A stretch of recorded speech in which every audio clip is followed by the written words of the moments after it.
So timelines, think of them as momentum tunnels, and you can build momentum through into different timelines. And as we reclaim these soul pieces, these specs, the stuff that comes in through the different ways, that avenues that it can come to us, it's building momentum towards a particular momentum tunnel.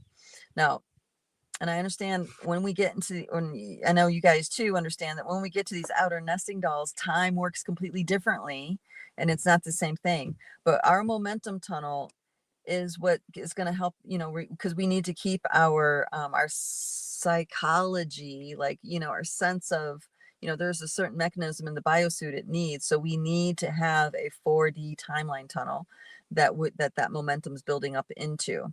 And of course, what feeds into the tunnel is the inertia of circular time, which is more in the 5D realm, or spiral time. And then it just kind of keeps getting more and more abstract as we go out the nesting dolls.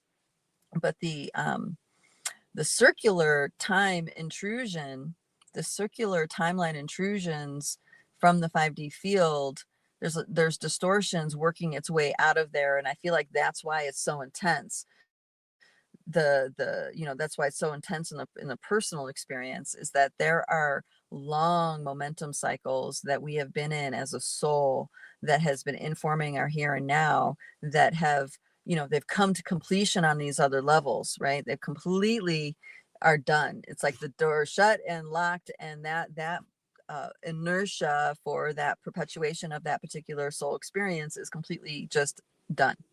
And then we get to experience it in our biosuit, on our timeline, and who we think we are. And it's just like it's just like we hit a brick wall and that's it, right?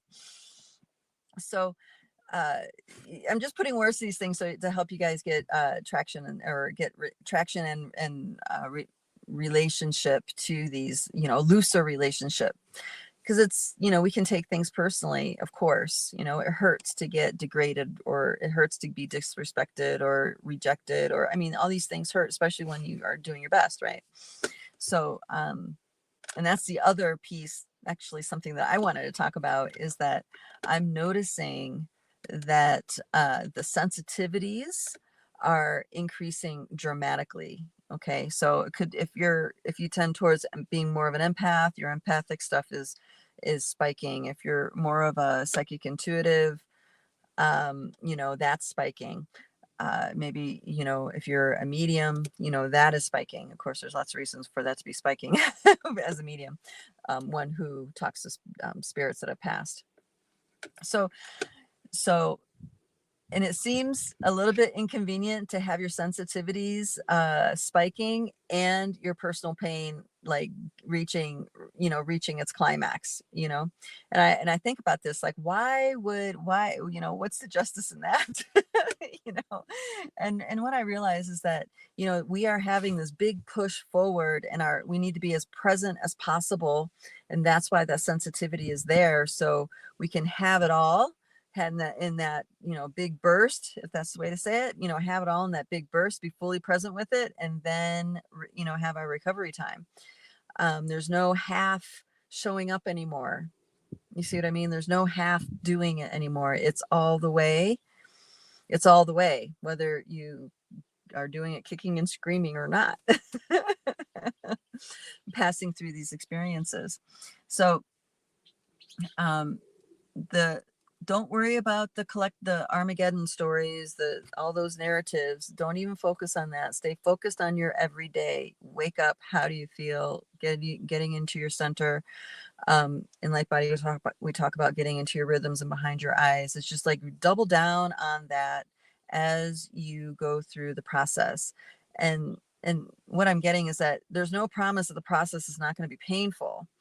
There's just this realization that there's something else on the other side that is a more liberated, sovereign, free version of you, right? Of us, of you and I, as we go through this. There's a lot of veils. I know we've talked about this all the time, the veils falling. There's more falling that are going to be, I feel like energetically, are a little shocking to humans. I notice it, I get glimpses of it in Dreamtime. And I also realize that a lot of people in those sensitivities that are getting woken up, a lot of people are getting woke up to other levels of dream time. Other levels of dream time in the fact of understanding that it is rather, um, it is absolutely possible to share a dream with other beings that aren't human. You can share a dream with, say, bees. You can share a dream with your dog. You can share a dream with the trees. You can share overlapping realities with all of this life that's in this natural world. And the thing is, it's about what motivates the communication, what motivates the connection, the bridge between you and those other beings. Um, and the fact that people are waking up naturally to this ability, or to this reality, I should say, that maybe they haven't mastered the ability like to do it on will, but it's happening and they're able to take action and connect the dots. That means that there's a lot of light codes getting assimilated and digested and coming online right now inside of humans. And the whole narrative of 144,000, no, blow that out of the water. I mean, it's millions and millions of people waking up. And of course that's going to create turmoil, create chaos, because people wake up and they want to find another way to live. They don't want to be in the enslaved matrix system, right? And that's a really important thing to wake up to, because in the act of finding that alternative existence, you're creating other, because there's a lot of us, we're creating other industries, we're creating other things in this in this realm and in the other subtle fields. So it may be hard, it may be difficult, it may be treacherous, it may be dangerous, but I'm sure you guys know this feeling that when you know, when you have to, you have to, you can't not, even if you don't want to. You know what I mean? Those little pieces inside.